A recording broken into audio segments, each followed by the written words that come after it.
অশোকবাবু একজন সরকারি কর্মচারী ছিলেন। চাকরি থেকে অবসর নেবার পর সে হঠাৎ বিছানায় শয্যাশায়ী হয়ে পড়েন। কোমরে এবং পায়ে জোর পেতেন না। দীর্ঘ 3 বছর বিছানায় পড়ে থেকে শেষ পর্যন্ত সে মারা গেলেন।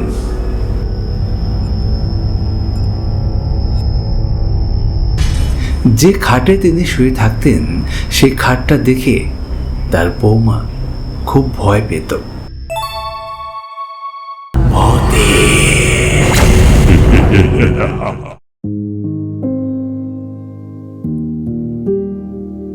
কি গো, বাবা তো মারা গেছে 3 মাস হলো।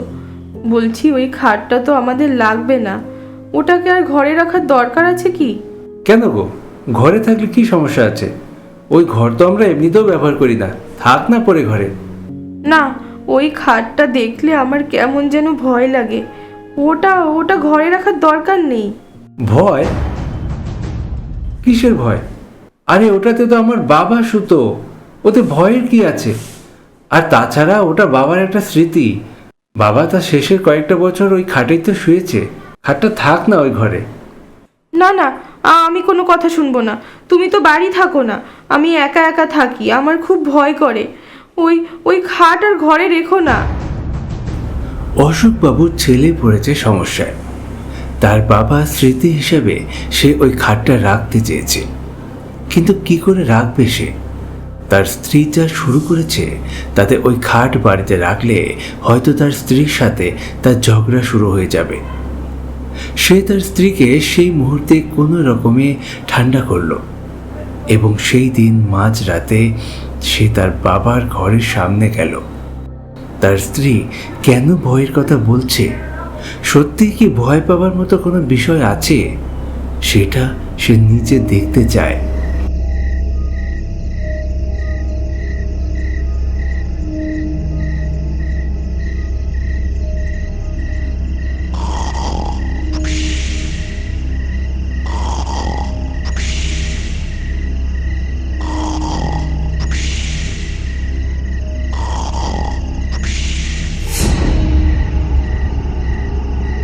তার বাবার ঘরের সামনে কিছুক্ষণ দাঁড়িয়ে থাকতেই সে নাক ডাকার শব্দ পায়।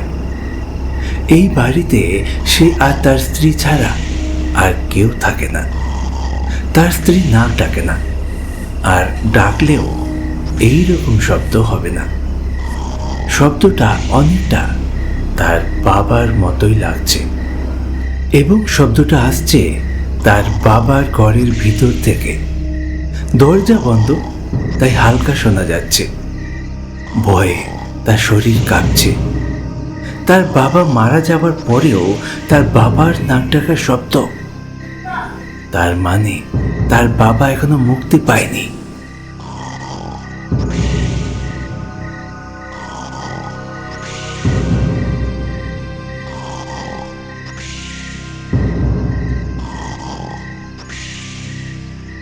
ভয়ে কাঁপতে কাঁপতে সে এগিয়ে যাচ্ছে দরজার দিকে।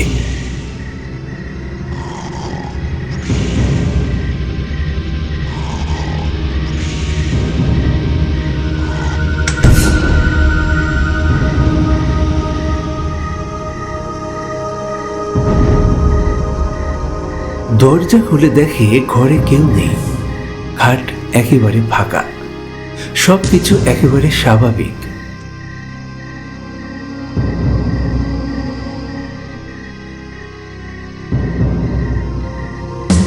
তাহলে কি ওটা তার মনের ভুল ছিল? তার কানে এতক্ষণ ধরে যে নাক ডাকার শব্দ আসছিল সেটাও এখন বন্ধ হয়ে গেল। সে আর ওখানে দাঁড়িয়ে না থেকে ঘরে যেয়ে শুয়ে পড়ে।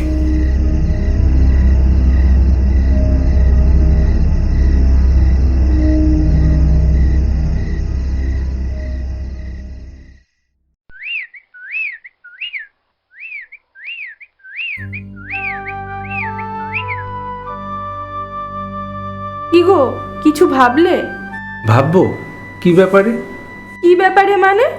কালকে যে তোমাকে বললাম ওই খাটটার একটা ব্যবস্থা করো।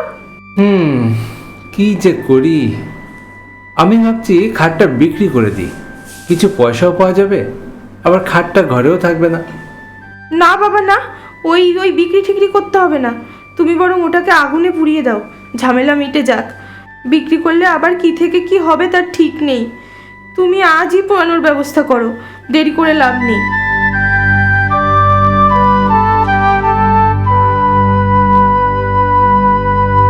অশোকবাবুর ছেলে বাজারে গিয়েছিল বাজার করতে। বৌমা সেই সময় ওই ঘরে গেছে, খাটের বিছানাপত্র তুলে রাখবে।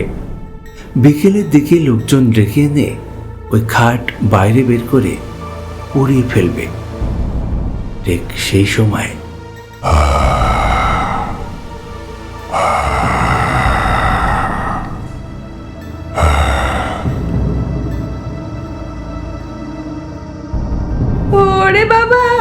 ওরে বাবা রে, এটা কিসের শব্দ? এটা কিসের শব্দ?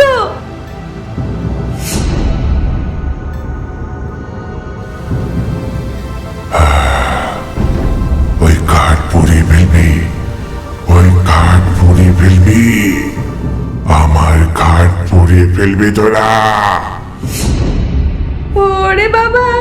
ওরে বাবা রে।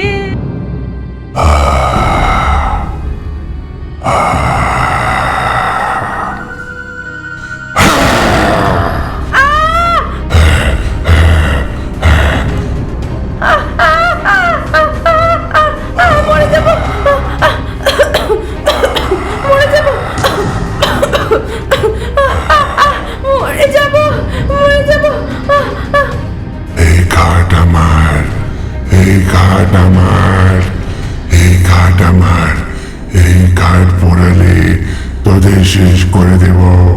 এই কাঠ আমার।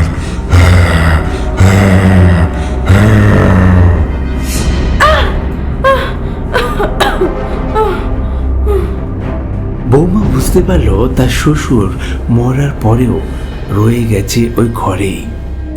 তার থাকার কারণ হলো ওই খাট, ওই খাটের প্রতি তার মায়া। সেই মায়া সে এখনো কাটাতে পারেনি। খাট পুড়িয়ে ফেলতে চেয়েছে তারা, কিন্তু সেটা তো আর পারবে না। পোড়ালে কি হবে তার ঠিক নেই।